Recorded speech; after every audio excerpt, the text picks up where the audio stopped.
El pasado 9 de enero se publicó en el Diario Oficial de la Federación la Ley General de Víctimas. Desde luego ha causado reacciones a favor, reacciones en contra. Hoy vamos a hacer un énfasis en las víctimas que casi nadie habla, que son los desaparecidos, las desapariciones. Muy buenas noches, mi nombre es Alfredo Lecona, hoy nos acompaña por primera vez Nora Hinojo y están en Todos Somos 132 en Rompimiento Televisión por Internet. Comenzamos.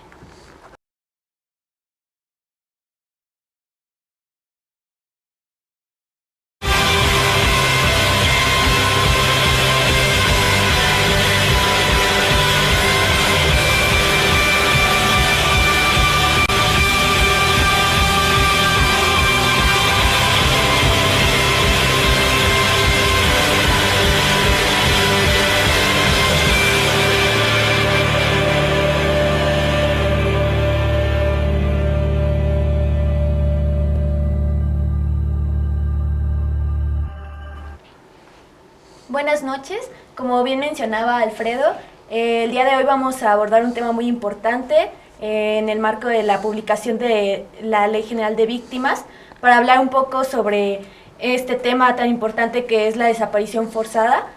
Nos acompaña aquí Álvaro Cartagena, que mejor conocido como el Guaymas, que fue un exguerrillero mexicano de la Liga Comunista del 23 de septiembre, y también Héctor Cerezo, que es miembro del Comité Cerezo. Bienvenidos. Gracias. Bueno, para iniciar un poco con un contexto sobre lo que es la desaparición forzada, me gustaría preguntarte a ti primero, Álvaro,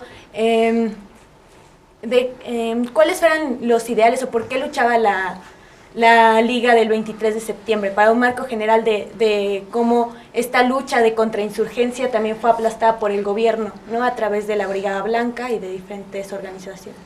Bueno, en primer lugar yo creo que el hecho de formar parte de una organización armada, nuestros objetivos principales era la educación de la clase trabajadora. A pesar de todas las tergiversaciones que ha habido de la historia de los movimientos armados, en el sentido de que nos dedicábamos a hacer solamente actos militares, no, nuestra tarea principal era la tarea de educación y organización de la clase trabajadora. Nosotros repartíamos un periódico que se llamaba Madera, y esa era nuestra labor principal, educar a la clase trabajadora con el fin de llevar a cabo un movimiento único de clase, y que este movimiento algún día alcanzara y formara un movimiento tan fuerte que lográramos formar un partido y ejército revolucionario con el fin de tomar el poder, ¿no? Eso es lo que queríamos. Sin embargo, la clase en el poder enfocó todas sus baterías y pues logró destruir a nuestra organización, porque tenemos más de 1000 compañeros muertos y cientos o miles de desaparecidos, ¿no? Okay. De la época que fue del 70 a los 80, 82, ¿no?, más o menos aproximadamente, que fueron casi como 8 o 9 años que duró la organización, y en esos años pues hubo muchos desaparecidos y muchos compañeros murieron también, ¿no?, en enfrentamientos. Sin embargo, la desaparición fue una política que implementó principalmente todos los gobiernos en América Latina, con el fin principalmente de destruir y de desaparecer todos esos movimientos armados que hubo en esa época, ¿no? Porque curiosamente, en toda América Latina tenemos miles y cientos de desaparecidos, ¿no? Tenemos más de, hablamos en números así muy normales, de 90,000 hasta 100,000 desaparecidos en los años de los 72 a los 80, ¿no?, por todos los gobiernos de América Latina. En México, a pesar de que no tenemos un número como en Argentina o como en El Salvador, en donde hablamos de 30, 40,000 desaparecidos, que lo que fue la etapa de la Guerra Sucia, en México en esa época de los 70 a los 80, yo creo que sí tuvimos entre 2, 3,000 desaparecidos, ¿no? Porque hubo casos de compañeros que no los conocimos, que no se dio por el mismo temor de los familiares, no dijeron que el compañero había desaparecido, o porque en la misma organización había algunos sistemas de seguridad que no conocíamos a los compañeros, conocíamos el seudónimo del compañero, ¿no? Sin embargo, la desaparición o esta forma de desaparecer a los compañeros, que es la desaparición forzada. Yo creo que hay muchos testimonios de compañeros también que vieron a muchos compañeros en los campos militares, en los cuarteles militares, y sin embargo, pues somos muy poquitos los que hemos recuperado, ¿no? Realmente, de las cárceles clandestinas, ¿no? Por no decir, pues no hemos logrado recuperar a casi nadie, ¿no? Entonces la desaparición forzada, que casi quiere decir, yo no lo diría públicamente, ¿no? Pero es muy triste decirlo, pero hasta la fecha no hemos logrado recuperar así compañeros, ¿no? No se diga los últimos que desaparecieron allá por el 80 y tantos, Paredes, el compañero Reyes, no hemos logrado recuperar a ninguno de ellos, ¿no? Y bueno, esta pregunta iría para Héctor Cerezo. Esta idea de los desaparecidos, ¿de qué manera su organización surge y cómo ayuda a defender los derechos de las víctimas por desaparición forzada a causa de motivos políticos?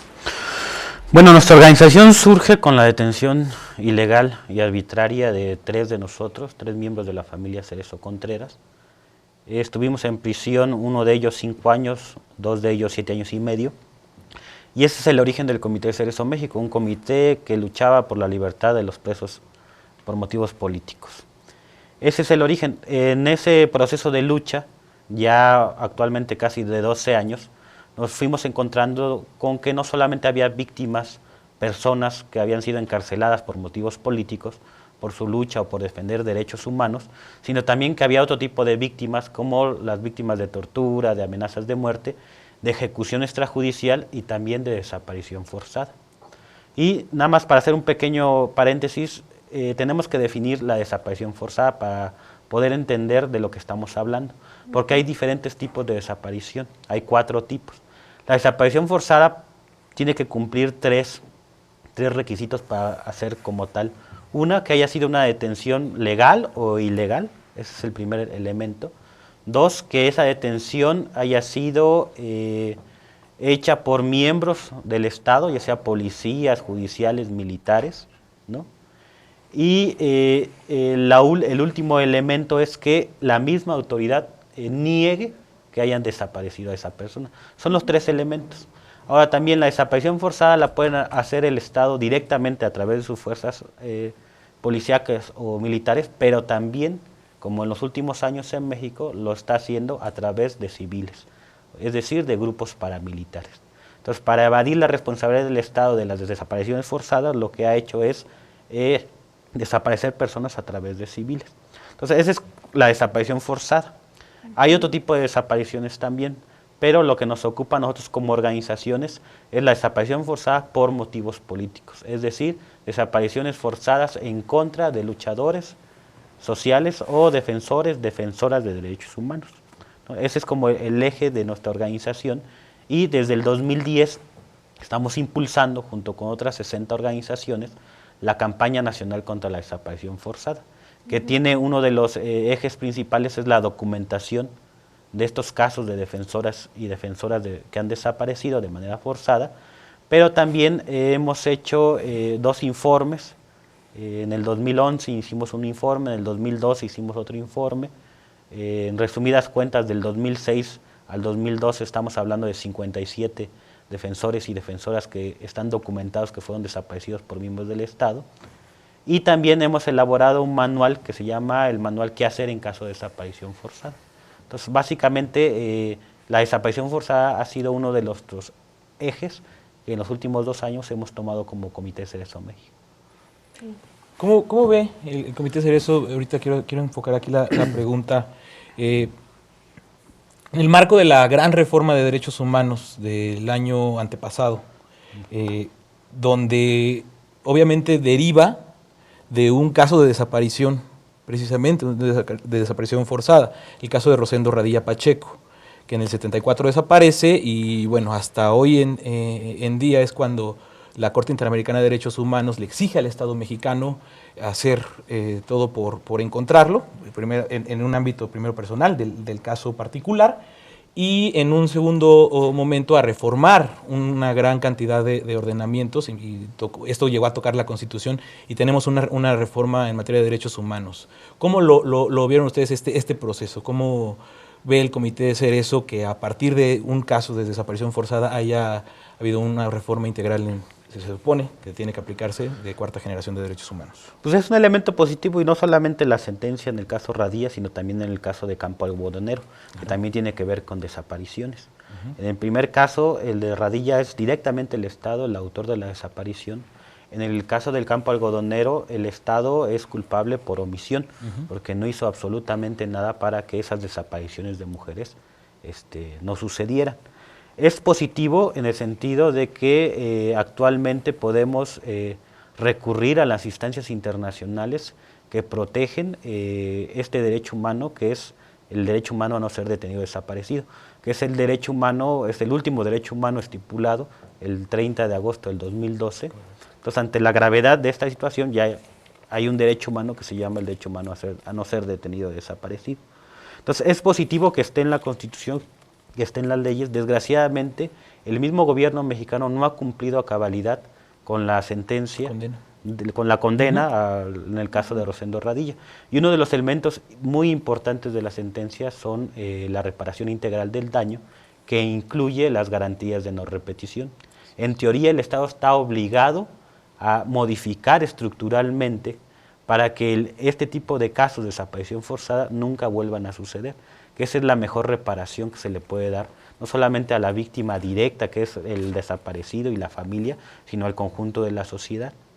Entonces, como no lo ha hecho, y como los culpables de las desapariciones forzadas desde los 60 hasta la actualidad no han sido castigados ni sancionados, pues es un fenómeno que no solamente continúa, sino que se ha incrementado, sobre todo a partir de la guerra de Calderón. Muy bien. Bueno, vamos a ver un video sobre los hijos de la guerra y volvemos, por favor, si eres tan amable, Mario, con tu opinión al respecto.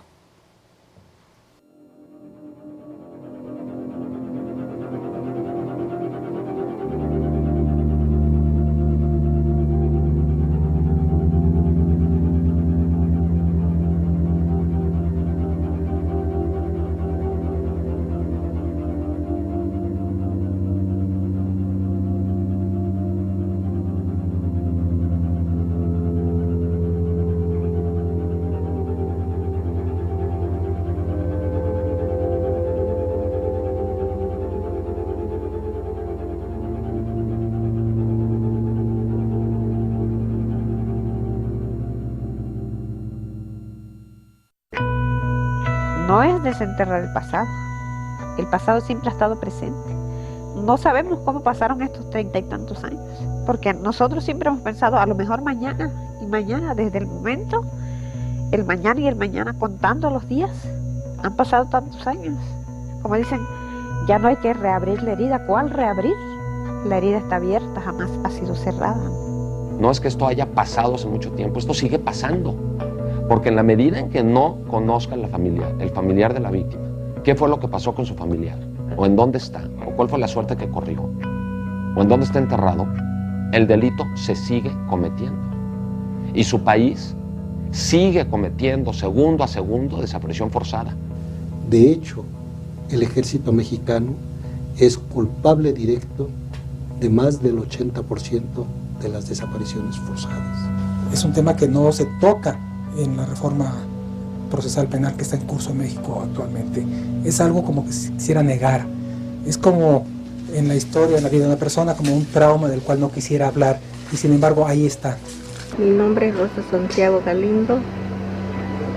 Mi hijo fue desaparecido el 8 de septiembre de 1974. Mi hijo se llamaba Lino Rosas Pérez. Mi nombre es Carlos Acosta Gómez. Tengo a mi padre desaparecido, él se llama Macario Acosta Serafín. Yo soy Angelina Reyes Hernández. Yo soy Damasa Río García. Yo soy Nicanor Arroyo.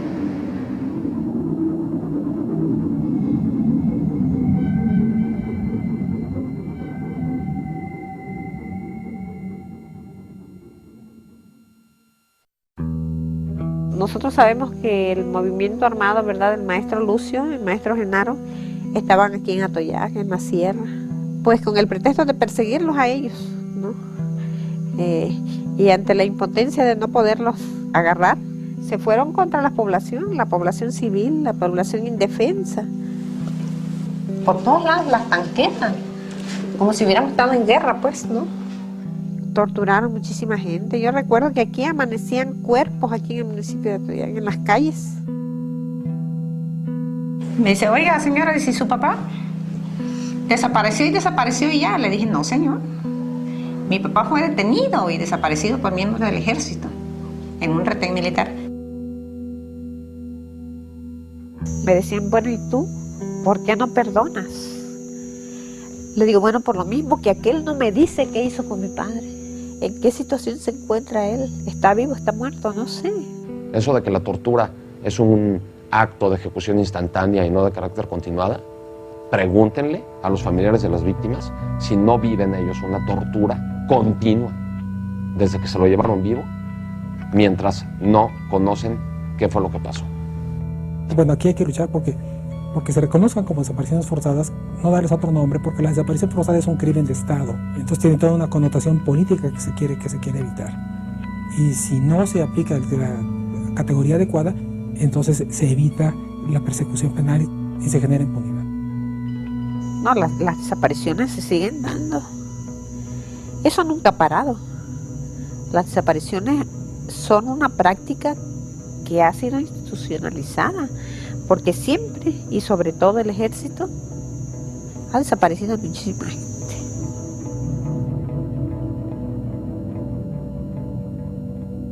O sea, yo necesito saber qué pasó con él.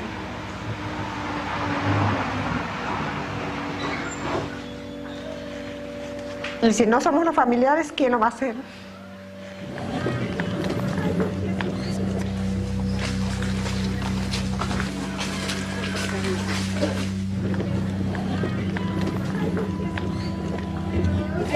Se pregunta, ¿y esos quiénes son? Somos familiares y exigimos solución.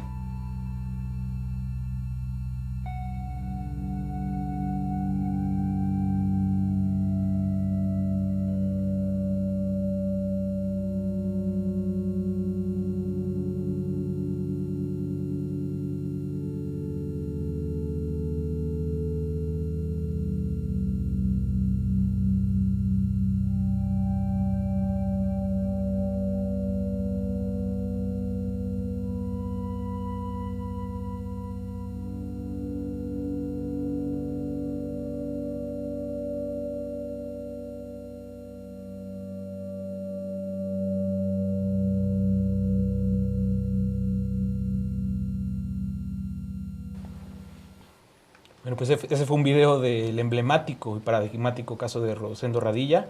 Me equivoqué cuando se los mencioné, el de Hijos de la Guerra va después. Pero bueno, comentábamos entonces precisamente la importancia de este caso que derivó en una reforma constitucional en materia de derechos humanos y que incluso el mismo caso de Rosendo Radilla Pacheco, como fue desentrañado en la Suprema Corte de Justicia de la Nación, ayuda para interpretar esta reforma constitucional y darle cauce. Como hace mucho énfasis el video y también como lo comentábamos hace un momento, es un delito imprescriptible, es un delito que no termina de cometerse hasta que no se encuentra a la persona. Mario, por favor, tu opinión al respecto. Yo creo que los delitos de la desaparición son delitos de lesa humanidad, no prescriben por lo tanto. Sin embargo, yo creo que todo este tipo de reformas que actualmente sexenio tras sexenio vienen haciendo todos los gobiernos, tanto del PRI como del PAN, en la realidad lo único que han logrado es someternos a una, triste decirlo, pero es una legalidad que desgraciadamente no hemos logrado recuperar a nadie, ¿no? En el caso, cuando yo caigo y soy detenido desaparecido aproximadamente como 2 meses, yo caigo al campo militar número 1, en donde veo a una compañera que tenía aproximadamente 3 meses que había caído ella. Ella cayó herida un 5 de enero del 78, yo caigo el 5 de abril del 78. Cuando veo a la compañera, porque yo cuando llego al campo militar, yo llego como Floriberto García Clavel, no llego con mi nombre. porque yo sabía que si decía mi nombre, como ya era perseguido, pues ahí me podían haber dado el tiro de gracia, ¿no? Yo recibo 7 balazos a la hora del enfrentamiento, sin embargo, nunca perdí la conciencia, ¿no? Y yo, cuando llego a la Cruz Roja, estando en la Cruz Roja me meten a operar para tratarme, pensaban que era un delincuente común, porque fue lo que les dije yo, y eso fue lo que me salvó. Salgo en los periódicos otro día, y mi madre me busca, inmediatamente se conecta con doña Rosario Ibarra, que estaba en una reunión de Amnistía Internacional en San Francisco.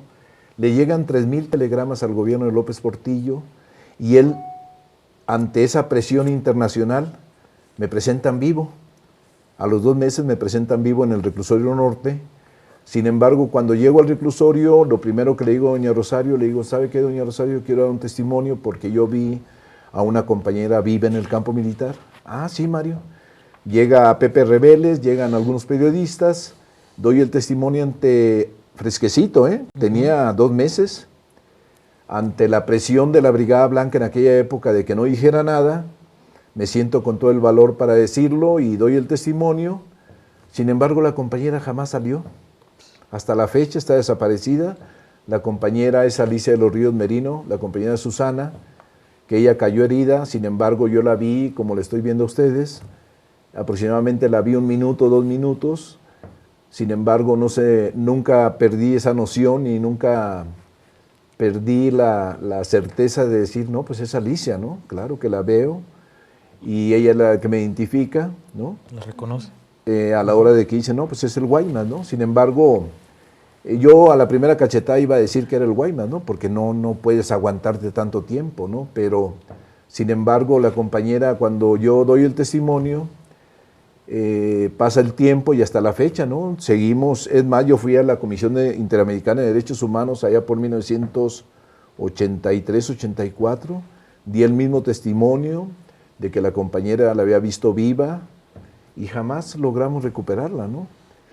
Sin embargo, todo este tipo de reformas, como te digo, es nomás como para tranquilizarnos, ¿no? Porque esta desaparición, nosotros llegamos a hacer marchas, recuerdo hasta más de 100,000 personas, ¿no? Marchas en donde la principal demanda era la presentación de los desaparecidos y nunca logramos. Lo único, yo digo, ¿por qué estoy vivo yo? Por la cuestión esta de Amnistía Internacional. Los 3,000 telegramas que le llegaron a López Portillo fue mi pase al reclusorio norte, donde duré 5 años preso, y siempre mantuve eso, ¿no? Estar dando el testimonio, a pesar de las amenazas de la Brigada Blanca, que en esa época estaban bien calientes, y que todos teníamos miedo, ¿no? Claro. Sin embargo, me agarré de esa conciencia que tenía, y di el testimonio y hasta la fecha, ¿no? Los familiares llegaron conmigo y, oye, Mario, ¿tú viste a mi hermana? Sí, yo vi a tu hermana, está viva, está bien, así, así, así. Y el gobierno nunca logramos, pues, recuperar a la compañera, ni a ningún compañero, a menos de la Liga. De la Liga Comunista no logramos recuperar a ningún compañero, ¿no? Ni de otras organizaciones, ¿no? Que yo sepa que hayan caído al campo militar. No, el gobierno soltó a algunos compañeros que cayeron, ¿no? Eso es cierto. Logró soltarlos y dieron su testimonio también de que vieron a algunos compañeros vivos, ¿no? Sin embargo, te digo, hasta la fecha no hemos logrado recuperar a ninguno, ¿no? Y, por ejemplo, sabemos que Vicente Fox en su sexenio forma una fiscalía, que es la Fiscalía para Movimientos Sociales y Políticos del Pasado. Esta fiscalía pues dura 6 años, pero ¿qué respuesta tuvieron ustedes respecto a esta fiscalía? Sabemos que fue muy deficiente, pero ¿cuál fue esa relación con esa fiscalía para atender los casos de desaparición? Pues yo siento que fue un maquillaje, ¿no? Que se le dio a toda, y una recolección de todas las organizaciones que en aquella época existían, de recoger toda la documentación. Nos pidieron mucha documentación, me acuerdo, al Comité Eureka, a muchas organizaciones también les pidieron documentación y formaron fue un maquillaje que crearon porque realmente pues no logramos nada, ¿no? Ni tal es así que después del gobierno de Vicente Fox se viene el gobierno de Felipe Calderón y tenemos una triste historia de compañeros o de personas que están desaparecidas, ¿no? Tenemos un promedio, hablan de 25, 30 mil desaparecidos. Y uno, oye, ¿qué acaso no tienen derecho a un proceso legal? Así hayan andado de bandidos o no bandidos, ¿no? Sin embargo, cuando hablo yo del maquillaje, porque eso fue nomás maquillar la cosa de que, mire, estamos trabajando, estamos haciendo esto, pero resultados objetivos de que apareciera algún compañero, jamás lo logramos, ¿no? Yo le quisiera preguntar a Héctor, ¿no? O sea, por un lado tu testimonio muy, muy importante sobre esta intervención del Estado, esta operación del Estado para la desaparición, ¿no? Se percibe desde los primeros momentos en los que hay detención y esta ruta que llevan hasta llegar al punto en el que no sabemos dónde están las personas. Pero Héctor, yo te quería preguntar, este delito se comete por parte del Estado directamente o por aquiescencia del Estado. Y aquí viene un poco lo que nos comenta Mario, porque hoy por hoy, en una guerra terrible de narcotráfico, pues a lo mejor no es directamente el Estado quien opera y ejecuta las detenciones y en un segundo momento la desaparición, sino hay una serie de cárteles y de delincuentes y de bandidos, como dices, que están en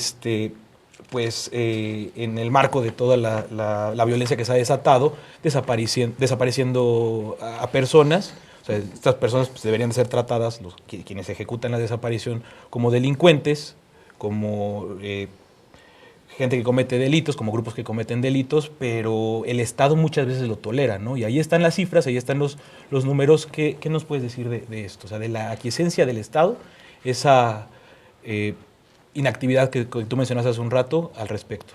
Sí, primero hay que tener en cuenta que la desaparición forzada es una política del Estado, que es algo sistemático, que ha tenido como 3 grandes momentos en la historia de México. En lo primero, en la década de los 60, 70, principios de los 80. Después, posteriormente, repunta en el 94 y en el 96 con la aparición pública del Ejército Zapatista de Liberación Nacional y del Ejército Popular Revolucionario, y luego vuelve a tener otro repunte esta política a partir del 2006 de la llamada guerra contra el narcotráfico, y es donde la desaparición forzada se vuelve mucho más compleja. ¿Por qué? Porque no solamente las víctimas de desaparición forzada son luchadores sociales o miembros de grupos insurgentes o defensores de derechos humanos, sino que la política se extiende a migrantes, por ejemplo, se extiende a personas que no tienen ninguna participación política ni delictiva, pero que están en un lugar, como en el Valle de Juárez, que necesitan ser desplazados. Entonces utiliza el Estado la desaparición forzada como un mecanismo de terror para desplazar masivamente a la gente. Pero también es una práctica que el Estado dirige en contra también de las bandas del crimen organizado, ¿no? Entonces se vuelve mucho más compleja la desaparición forzada. Y efectivamente, nosotros hemos detectado a través de los 2 informes que hemos presentado 5 formas o 5 tipos en los cuales el Estado está desapareciendo forzado. La primera es directamente la policía del ejército uniformada identificada, quien se lleva a la gente y jamás vuelve a aparecer. El segundo caso son esas mismas policías o militares que incluso borran o tapan los números de serie de sus camionetas, camiones, incluso de su uniforme, pero son el mismo ejército o policía directamente. Y el tercer caso es a gente sin uniforme oficial militar, vestidos de negro, cubiertos en las caras, con camionetas, sobre todo en convoy. Aquí lo sintomático es que por lo regular pasan retenes del ejército y de la policía y no son detenidos. El caso de la familia Reyes Salazar, que detienen a 3 de sus familiares y pasaron por 2 retenes militares, se llevan a las personas y vuelven a pasar por otros 2 retenes militares. Entonces ahí por lo menos decimos hay una complicidad del Estado mexicano. No sabemos si por omisión o por aquiescencia. El cuarto caso el Estado está desapareciendo a través de grupos paramilitares. O sea, grupos de civiles que el ejército entrena, la policía entrena, para cometer ejecuciones, desapariciones, torturas, ¿no? Que lo que hace el Estado es que no lo implica directamente y por lo mismo es muy difícil documentar estos casos en los cuales la gente dice, bueno, es que fueron personas vestidas de civil que se llevaron a mi familiar. Entonces es muy difícil documentar si realmente este grupo de criminales tiene o no relación con el Estado. Y el otro efectivamente son los grupos del crimen organizado en contubernio con el Estado mexicano. O sea, porque también los grupos, los cárteles del narcotráfico está demostrado que tienen relación con el Estado mexicano. Entonces también el Estado mexicano utiliza los mismos cárteles del narcotráfico para desaparecer personas. Entonces se ha complejizado la práctica de desaparición forzada, no solamente en México, sino en América Latina, y por eso estamos hablando de cifras de entre 10,000 y 30,000 personas, en las cuales no sabemos cuáles de ellas fueron desaparecidas entre particulares y cuáles de ellas fueron desaparecidas de manera forzada. El Grupo de Trabajo de Desapariciones Forzadas de la ONU nos habla hace 2 años, cuando vino a México, de 3,000 desapariciones forzadas documentadas, ¿no? Pero hay una cifra muy negra, decía Guaymas, ¿no? Las familias tienen miedo, y es un miedo fundado, a denunciar, porque por lo regular, si van a denunciar, vienen amenazas, acosos, o inclusive, como en Michoacán, van y desaparecen a otros miembros de la familia. Entonces es un caso muy complejo que tiene que ver con una política de Estado que tiene por un lado la militarización, que es como el brazo legal del Estado, pero también tiene la paramilitarización, este brazo siniestro, oscuro, también del Estado, que lo crea para evadir sus propias responsabilidades. Aparte de eso, no hay una voluntad política de terminar o frenar esta práctica. No hay una normativa jurídica, no hay una ley en contra de la desaparición forzada en México. Aunque están ahí estos intentos y estos trazos que están tratando de decirnos la nueva administración, ¿no? Lo comentamos, si les parece, después del video de Los Hijos de la Guerra, ahora sí. Me llamo Juan Carlos Mendoza Herrera, soy hijo de Juan Carlos Mendoza Galós. Él es un profesor nacido en el oriente del Estado de México, en Ciudad Neza. Los que llegamos a vivir a Neza vivíamos en basureros, eran los basureros de la ciudad. Entonces él, como profesor, decide encabezar un movimiento junto con otros más profesores, vecinos, organizaciones, que incauta a los terrenos de los basureros, los limpia y funda escuelas para trabajadores ahí. 30 de diciembre de 1981 es secuestrado por un operativo conjunto entre la entonces Secretaría de Seguridad Pública, la Secretaría de Tránsito, sabemos y el que se denominó Grupo Jaguar, que fue quien era el continuador de la Brigada Blanca, de la Dirección Federal de Seguridad. Son él y otro profesor de nombre Ezequiel Reyes Carrillo, fueron detenidos en las inmediaciones de la Terminal del Norte de autobuses. Diario que te levantas y no está tu papá ahí, está perpetrándose el delito de desaparición forzada. A mí me ha faltado y mucho, ¿no? Y por eso estoy por eso y muchas cosas, estoy en la lucha porque lo presenten con vida. Pero también creo que le faltan a esos alumnos que lo adoraban, a esas generaciones de chavos que les han enseñado que como viven en esa, que son la clase marginal y que no tienen por qué aspirar a más. Mi nombre es Salva Victoria Santiago Nevares, tengo 30 años y soy hija de un asesinado político y de una ex desaparecida política. El nombre de mi papá era Elín Santiago Muñoz, el nombre de mi mamá es Elda Nevares Flores. Ellos eran miembros del Movimiento de Acción Revolucionaria, del MAR. Yo nací en enero del 79 y a él lo asesinan un 9 de abril del 79, o sea, de ese mismo año. Yo tenía 2 meses y medio de nacida, entonces ni siquiera tengo un recuerdo de él. Serán prácticamente los mismos de la Brigada Blanca, que después se cambiaron el nombre a Brigada Jaguar. Ellos fueron los que tomaron el lugar. Tomaron la casa ahí en Torreón, pero ni siquiera estaban vestidos de militar, iban vestidos de civiles. Sí, les dispararon. Cuando a ella la agarran, ella logra dejarme con una vecina. Y a ella constantemente le hacían mención de que me tenían a mí, de que los militares me tenían a mí. Entonces esa era la mayor tortura para ella, allá en Torreón. Ahí la tuvieron, no sé si un día más o menos, y la trasladan acá a la Ciudad de México, y ella se da cuenta que está en el campo militar número 1. Dice que por varias situaciones, por ejemplo, de pronto, muy de vez en cuando a alguien le daban alguna pastilla, y la pastilla venía con algún sello del campo militar. y a mi mamá la pasan por ahí, la llevaban vendada de los ojos y le levantan un par de segundos la venda para que vea los cadáveres. Entonces ella lo supo desde el primer día que José Luis y Elvin estaban muertos.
Lo mismo que el fuego fatuo, lo mismito el querer.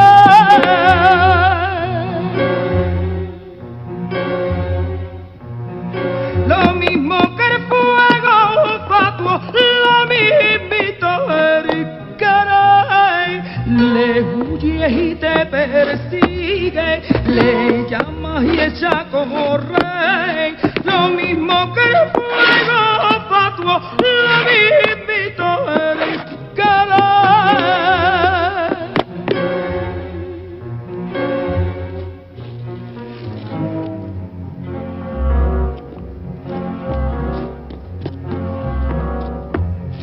Malaya los ojos negros que ni alcanzaron a ver.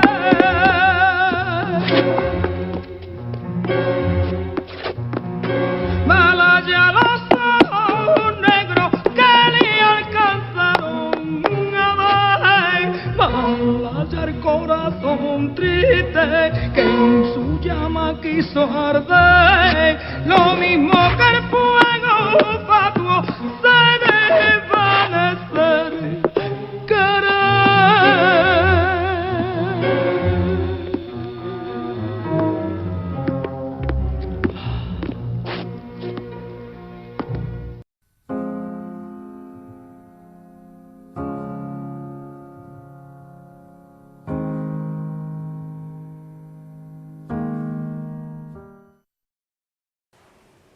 Estamos de regreso en Todos Somos 132. Antes del corte platicábamos con Héctor. Nos decía sobre la vinculación del Estado con estas desapariciones forzadas a través de diferentes medios, como una manera de evadir la responsabilidad, ¿no? Y sobre la tipificación de la desaparición forzada como un delito. En este caso, y dentro del marco de la publicación de la Ley General de Víctimas, ¿qué tanto le debe a la tipificación de este delito de la desaparición forzada a la Ley General de Víctimas? Sí, lo que nos dice el estándar internacional es que la desaparición forzada tiene que tener una normatividad específica. La Ley de Víctimas, por supuesto, ayuda en los casos de desaparición forzada, pero lo que necesitamos en México es una ley general en contra de la desaparición forzada, que lo primero que haga es que tipifique de manera correcta el delito. En el Código Penal Federal está tipificada la desaparición forzada, pero esta tipificación, esta definición no corresponde a lo que dicta la Convención Internacional contra la Desaparición Forzada, aprobada recientemente, hace prácticamente un año. Entonces está mal tipificado porque no reconoce precisamente esta aquiescencia, esta forma en la cual el Estado desaparece a través de civiles, ¿no? Entonces, primero, no está tipificada de manera correcta. Segundo, En casi la mitad de los estados de la República no está tipificado el delito en los códigos penales estatales. Ese es otro grave problema. Y tercero, también se tiene que modificar la ley de amparo, porque el amparo no es un recurso jurídico efectivo en caso de desaparición forzada. ¿Por qué? Porque para que funcione el amparo tiene que ratificar la víctima de desaparición, entonces, y eso no es posible. Entonces, como el desaparecido no puede firmar, el amparo es prácticamente un mecanismo que no sirve. Entonces, la ley que se acaba de aprobar, la ley de víctimas, es un elemento que sirve, que coadyuva en esta búsqueda de justicia, de verdad, de reparación integral, pero el fenómeno de desaparición forzada necesita una normatividad específica porque es un derecho humano que está siendo violado, que afecta otros ocho derechos humanos, y que no solamente es víctima de desaparición forzada la persona que es sustraída, sino sus familiares o inclusive su organización o el movimiento social al cual pertenece está catalogado ya como también víctimas de desaparición forzada. Y también hay que ver, y lo que mencionaba en el documental Santiago Corcuera, también ya está tipificado internacionalmente como tortura hacia los familiares, todo el no saber qué ocurrió con sus familiares. Entonces falta una normativa completa, una reforma constitucional para poder hablar de que el gobierno comienza a tener voluntad política para poder erradicar la desaparición forzada y sobre todo sancionar a los culpables de la desaparición forzada. Hasta la fecha no hay ningún agente del Estado que haya sido sentenciado por desaparición forzada. Y estamos hablando de un margen de 30,000 desaparecidos. Entonces el mensaje de impunidad que se le está dando a los perpetradores es que pueden continuar, aún habiendo leyes y reformas, pueden continuar desapareciendo porque no tienen ningún costo el hacerlo. Dices muy bien, voluntad política, ¿no? En un segundo momento, pero desde luego que debe de haber primero una reforma integral. En estos últimos días hemos visto reacciones precisamente por la publicación, en el marco de la publicación de la Ley General de Víctimas, declaraciones como las del secretario de Gobernación, Miguel Ángel Osorio Chong, que dice que van a buscar a todas, ¿no? A todos los desaparecidos, pero el Pacto por México, por lo menos en el apartado de derechos humanos, no existe lo que comentas, Héctor, no existe una muestra clara de que se vaya a tratar o abordar una ley de desapariciones forzadas, específicamente en materia de desapariciones forzadas. ¿Le crees, Mario? ¿Le crees al Pacto por México? ¿Le crees a estas promesas, estas muestras de voluntad política en pro de los desaparecidos? Pues más que creer, yo creo que no hay que esperar más que pactos que realmente maquillan y medio embellecen o quieren ocultar todo el pasado de los sistemas que han o de los poderes que han estado detrás de estas desapariciones, ¿no? Porque curiosamente en muchos países de América Latina se ha logrado llevar a cabo o llevar a sentenciar a todos aquellos personajes que intervinieron en las desapariciones políticas, en las desapariciones que hubo en esos países, desde Argentina hasta El Salvador, ¿no? Algunos personajes centrales de las desapariciones que hubo en aquella época de los 70 a los 80, pues han estado en el banquillo, aunque sea, ¿no? Curiosamente en México no se ha logrado sentar a nadie. La propuesta que hubo con Nazar Haro, que fue yo creo que uno de los personajes más principales en el sentido de la ejecución, que quede muy claro, la ejecución, porque acuérdense que atrás de Nazar Haro estaban todos esos personajes políticos y parte de la clase que está en el poder, ¿no? Porque no hablamos de ellos, ellos siguen detrás del poder, sin embargo cambiamos sexenio tras sexenio, y ellos siguen atrás del poder oligárquico que maneja la política mexicana, y curiosamente, pues a ellos no les pasa nada, ¿no? Y podríamos mencionar a cientos y miles de personajes que siguen viviendo detrás de esa cortina, y mencionamos a los panuchos, y a los priistas, y a los perredistas, sin embargo, no hemos logrado subir a nadie a un banquillo y acusarlo verdaderamente, oye, tú desapareciste a mi hermano, o tú desapareciste a esto, ¿no? Y si se fijan, aquí en México nomás es puro... Por eso cuando hablo del maquillaje es de así que muy aparente todo, porque Montaje. en la realidad nunca hemos llegado al fondo, ¿no? Héctor. Sí, lo primero que se tiene que hacer si el gobierno tiene voluntad política es presentar a los desaparecidos. O sea, la primera muestra de voluntad tendría que ser eso, presentar a los desaparecidos o informar el paradero real de todas esas personas que han desaparecido desde los 60 hasta la actualidad. Porque públicamente no hay una base de datos de los desaparecidos, pero sabemos que los órganos de inteligencia lo tienen. Ellos tienen y saben exactamente a quiénes desaparecieron, cómo los desaparecieron y dónde están. Está perdida la lista, ¿no? Se perdió la lista en la PGR. E inclusive juegan a eso, ¿no? En ese sentido público, pero ellos tienen sus registros, ¿no? Y la experiencia argentina, brasileña, peruana nos dicen que ellos tienen registrado absolutamente todo. Entonces la primera muestra de voluntad del gobierno de Peña Nieto sería presentar con vida a los desaparecidos. Segundo, crear los instrumentos jurídicos que impidan que continúe con la práctica de desaparición forzada. Y hay algunas cosas también que podrían hacer, no hay un protocolo de búsqueda inmediato para que una vez que una persona presente una denuncia sobre desaparición forzada, se comience a investigar, no hay protocolos de búsqueda. Segundo, no hay un banco de ADN confiable en el cual las familias puedan, con toda la confianza del mundo, dar su ADN. Lo que están haciendo ahorita es pedir el ADN de familiares, entregan restos de personas que está demostrado que la mayoría de veces ni siquiera concuerdan el ADN entre los restos que entregan con los familiares que están buscando, ¿no? Y no se trata de creerle o no al gobierno entrante, simplemente que comience a resolver esta problemática y en la medida que empiece a resolver vamos a comenzar a creerlo. Actualmente ni siquiera está colocado en el Congreso la discusión de la ley contra la desaparición forzada.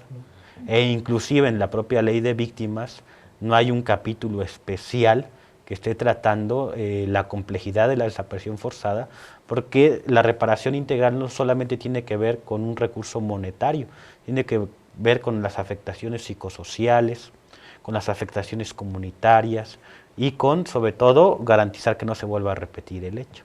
Entonces, desgraciadamente, el anuncio de que no se va a modificar sustancialmente la política de seguridad de Calderón, pues es una gran preocupación para todos los defensores de derechos humanos, porque lo que estamos viendo es que van a continuar de una manera mucho más fina y más compleja las desapariciones forzadas en el país.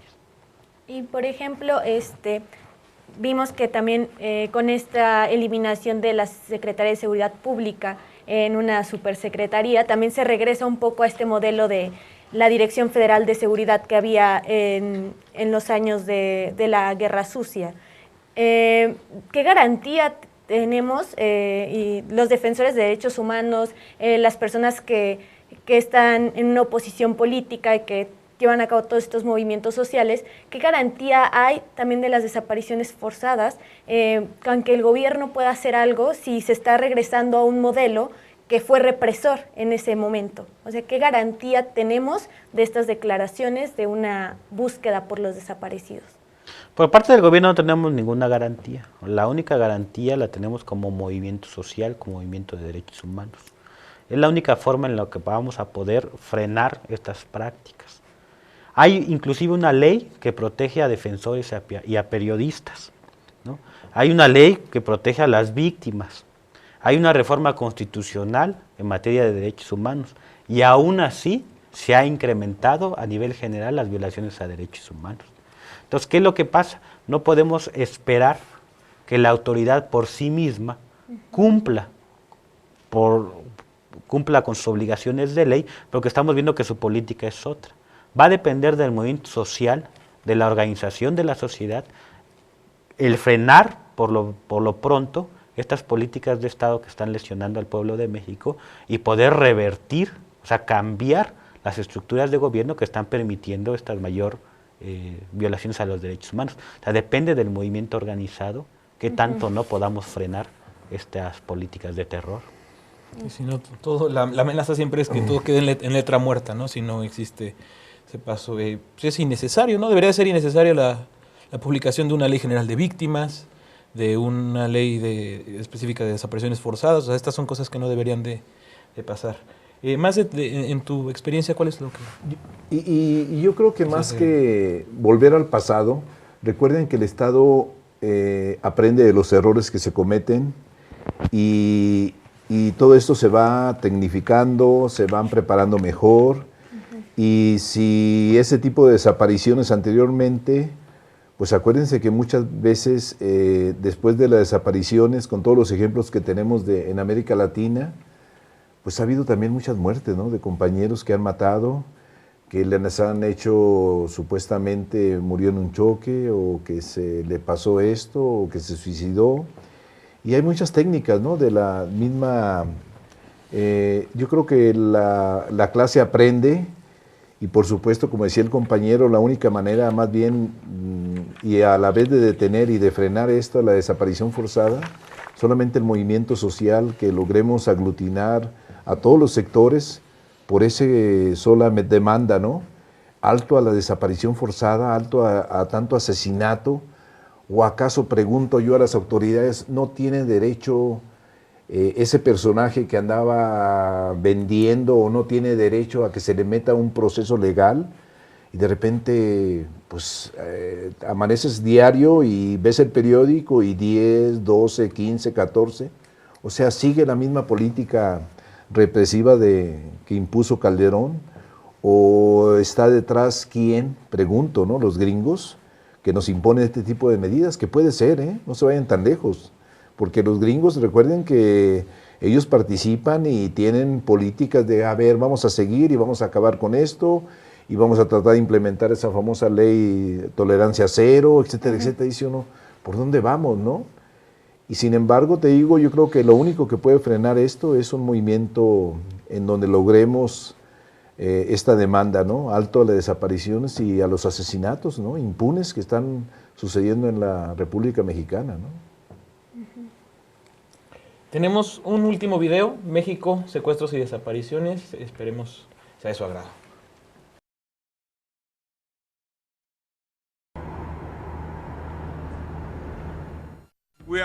En el 2007, el presidente mexicano Felipe Calderón envió al ejército a luchar contra los violentos carteles de la droga. Y los resultados, en términos de derechos humanos, han sido catastróficos. Disparaban e intentaban entrar a la casa. ¿Te das cuenta que entraron? Y así en fracción de segundos Lolo le disparaban. Mi hijo lo que tenía así cubriéndome a mí. Yo estaba detrás de él. Mi hijo cayó a mis pies. En ese momento fue cuando vimos que eran de la Marina, por el uniforme, por los chalecos. El caso de Gustavo Acosta fue uno de los 24 casos de ejecuciones extrajudiciales que Human Rights Watch documentó. En casi todos los casos, las autoridades tomaron medidas para ocultar sus crímenes. Ese disparo fue el que le atravesó la cabeza. No nos presentaron una orden de cateo, no nos presentaron orden de aprehensión que fueran por alguien. Ellos no se identificaban, no llegaron disparando. Las Fuerzas Armadas fueron enviadas para reducir la violencia. Esto no ha sucedido. Por el contrario, una de las terribles consecuencias de su presencia ha sido el drástico incremento en el número de abusos a los derechos humanos. Human Rights Watch pasó 2 años en las partes de México más afectadas por la violencia relacionada al narcotráfico. Hablamos con víctimas, defensores de derechos humanos, funcionarios gubernamentales y miembros de las fuerzas de seguridad. Documentamos 39 casos en los cuales la evidencia indicaba fuertemente que las fuerzas de seguridad habían participado en desapariciones forzadas. Los familiares de los desaparecidos no solo sufren la pérdida de un ser querido, sino que también son privados del alivio que conlleva el saber qué sucedió. Veo que llevan a mi hermano, lo llevaban 2 marinos, uno por un lado, otro por el otro lado, agarrado de los brazos, hacia atrás. En el momento que yo miré que era la Marina, totalmente, todo el miedo que yo tenía se fue porque pues, era la Marina. Existe el Ejército, la Marina, la Policía Federal y Estatal y varias policías municipales. Ninguna de estas fuerzas colabora con otra, Todas están armadas y todas cometen abusos. En la PGR y en el Ministerio Público ellos nos dicen, es que no es competencia de nosotros no podemos hacer nada. Oye, entonces, ¿con quién voy? La única manera en que los familiares pueden obtener evidencias es si ellos mismos se convierten en investigadores. Aquí tenemos todo documentado, a dónde hemos hablado, teléfonos de Derechos Humanos Nacional. Los fiscales omiten incluso los pasos más básicos para investigar estos casos. Por consiguiente, nadie es castigado por estos crímenes. Todos son disparos de ellos. Me imagino que fue de un ángulo de aquella distancia.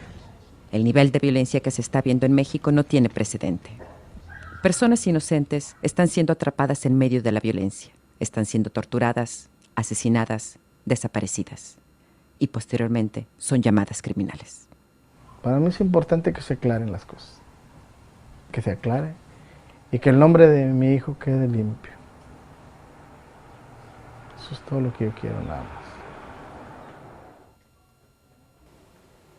Bueno, pues otro punto que se nos escapaba quizás, ¿no? La criminalización también de las personas que son víctimas de desapariciones o secuestros.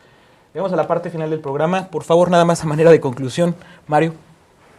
Pues yo creo que, como decíamos anteriormente, lo único que nos queda es seguir denunciando tanto las desapariciones, los crímenes que está cometiendo el Estado, en aras de qué, de formar con todas las organizaciones defensoras de derechos humanos una organización tal que logremos terminar con esta práctica, ¿no? Se ve muy difícil, sin embargo, pues yo creo que si fuera fácil, pues todos le entrábamos, ¿no? Pero también nosotros, a la vez que estamos dentro de las organizaciones defensoras de derechos humanos, tenemos esa conciencia y esa solidez en seguir avanzando para consolidar un verdadero movimiento que logre terminar con esta práctica, ¿no? Y lograr eso, ¿no? Terminar con la práctica y más que las leyes y más leyes y más leyes, no. Yo siento que es con un movimiento único para lograr terminar con esta práctica de desaparición forzada. Bien, Héctor. Pues igualmente a la sociedad en general, al movimiento 132, que se sumen a esta campaña nacional contra la desaparición forzada, que adopten a los desaparecidos como uno de los suyos, que enarbolen en cada marcha, en cada mitin, en cada red social, que los desaparecidos son de todos, que tenemos que solidarizarnos con las familias y que tenemos que luchar por justicia, por verdad y por memoria. Muy bien. Pues les agradecemos mucho que nos hayan acompañado. También le agradezco a mi compañero Francisco Lecona por esta emisión. Nosotros nos vemos en la próxima emisión del programa de Todos Somos 132. Hasta luego. Muchas gracias, buenas noches.